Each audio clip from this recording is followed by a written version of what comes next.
Hai, selamat datang di akun Ziarah Sama-sama. Ini adalah perjalanan ziarah saya dalam membaca Alkitab secara kronologis dalam waktu 1 tahun, hari yang ke-44, yang saya baca di hari Kamis tanggal 13 Februari 2025. Dan tema yang saya renungkan untuk hari ke-44 ini adalah presisi, kemuliaan, dan kekudusan Allah yang tak terbeli. Nah, jadi ini terambil dari kitab Keluaran pasal 37 dan 38, juga pasal 39 ayat pertama sampai ayatnya yang ke-31. Nah, jadi akhirnya Bezalel dan timnya di perikop ini dapat menyelesaikan pembangunan semua yang Tuhan pesankan, mulai dari tabut perjanjian, meja untuk meletakkan 12 roti mana, kaki dian untuk meletakkan 7 lilin, mesbah pembakaran ukupan atau mesbah untuk menaikkan doa, mesbah kecil untuk membakar wangi-wangian, korban bakaran untuk para imam mempersembahkan korban, bahkan sampai pelatarannya semuanya sudah diselesaikan. Nah, jadi sekali lagi, Bezalel, Aholiab, dan seluruh tim mengerjakan dengan presisi yang begitu tinggi, tidak melewatkan satupun detil yang Tuhan perintahkan kepada mereka. Jauh sebelum bangunan zaman sekarang dibentuk dengan ukuran yang harus pas, sehingga kompleksitas dan keindahannya bisa terlihat, ribuan tahun sebelumnya, Allah telah menunjukkan bahwa hikmat-hikmat dalam membuat bangunan itu sebenarnya berasal dari Allah, bukan dari pikiran kita manusia. Nah, jadi Tuhan Allah sebenarnya tidak perlu flexing atau tidak perlu show off, memberikan detail ke manusia, bagaimana caranya membuat matahari. Cukup dengan ucapan, jadilah, yang ada di kitab Kejadian. Jadilah. Maka semua hal kompleks dan detil yang maha mulia dan maha indah dapat tercipta.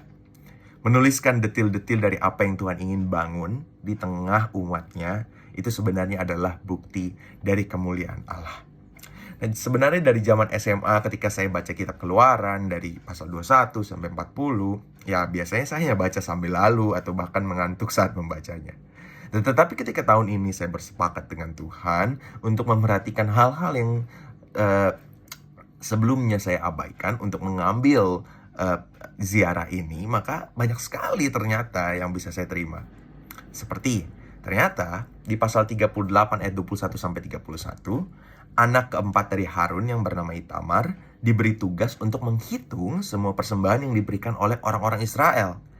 Jadi dari 600.000 orang yang memberikan emas, perak, perunggu, kain-kain dan segala macamnya, kalau misalnya saya diizinkan melakukan penghitungan yang kasar gitu pakai Google, ternyata total dari kekayaan yang diberikan oleh orang-orang Israel adalah 755 miliar rupiah untuk pembangunan rumah Tuhan.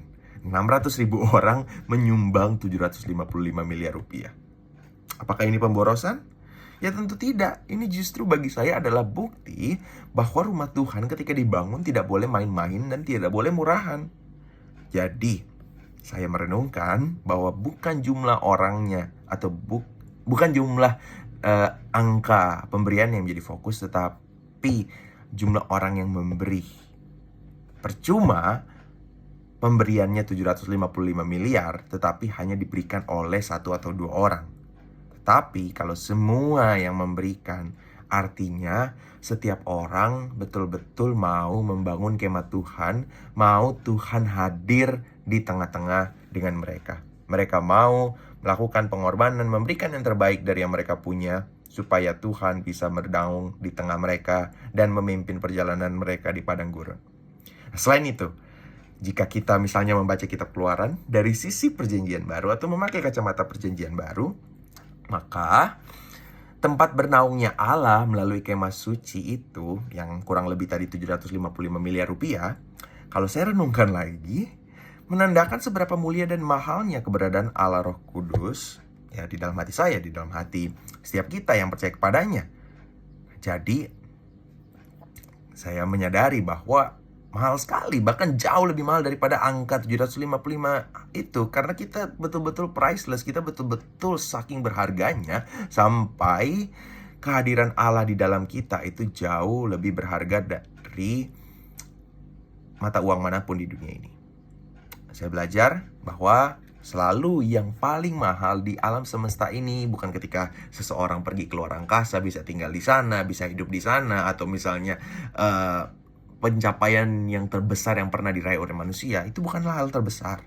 Tetapi hal terbesar adalah ketika orang betul-betul bisa bertemu, bisa diselamatkan, bisa berelasi, bisa bersekutu dengan Allah Sang Pencipta. Itu pencapaian terbesar di hidup ini. Itu hadiah terbesar di hidup ini. Jadi hanya ketika orang Israel betul-betul sadar betapa berharganya pembebasan yang Tuhan berikan dari Mesir, yang membuat mereka mau berkorban yang terbaik dari diri mereka semua.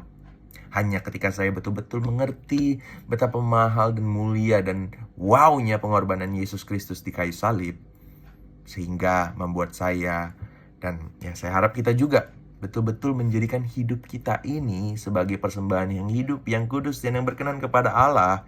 Karena itulah ibadah kita yang sejati. Jadi hal ini saja yang bisa saya bagikan. Sungguh terberkati dari bacaan hari ke-44 ini. Selamat hari Minggu, karena saya merekam ini di hari Minggu tanggal 16. Tuhan memberkati.